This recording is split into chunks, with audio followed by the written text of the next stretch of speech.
آج کل مولانا محمود مدنی کا یہ والا بیان بہت زیادہ وائرل ہے۔ اس بیان نے پوری دنیا کے اندر تہلکہ مچا دیا ہے۔ ذرا آپ بھی سنیے اس ویڈیو کو۔ بالکل لاپرواہی مت برتیے، مدرسوں کے نظام کو ٹھیک کر لیجیے، کاغذات صحیح ہونے چاہیے، کاغذات کو صحیح کروانے پہ پیسے خرچ کیجیے۔ سرکار پھر بھی اگر خراب کرنا چاہے، دشمنی پر اتر آئے تو سمجھ لیجیے، ایک بات یاد کر لیجیے، پھر لڑائی ہوگی زندگی اور موت کے بیچ کا کوئی راستہ نہیں رہے گا۔ اور ایک بات اور یاد رکھیے گا، ہماری موت سے سلسلہ بند نہیں ہوگا۔ جو لوگ مرنے سے ڈرتے ہیں انہیں غلام بننا پڑتا ہے، نہ غلام تھے نہ ہیں اور نہ بنائے جا سکیں گے انشاءاللہ۔ ہر چیز منظور ہے۔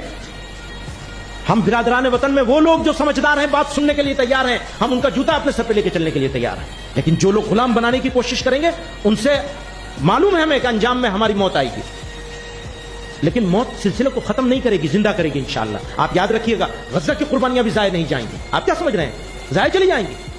یہ الگ بات ہے کہ فتنے سے بچنا چاہتے ہیں، اپنی کمزوریوں کو بھی پہچانتے ہیں، ہمیں معلوم ہے ہمارے پاس کیا کمزوری ہے، لیکن تنگ آمد بجنگ آمد یاد رکھیے گا۔ کورٹ اور عدالت میں ہم ضرور جائیں گے، مجھے کوئی امید نہیں ہے، لیکن آپ کو مایوس نہیں کرنا چاہتا۔ اور عدالتوں میں ہمارے ساتھ بہت بڑی بڑی بےایمانیاں ہوئی ہیں، اس وقت بھی ہو رہی ہیں۔ بابری مسجد کا ہوا ہے، گیان واپی کا ہوا، ابھی ہوا ہے گیان واپی، ہم کیسے بھول سکتے ہیں اس کو؟ نہیں بھول سکتے۔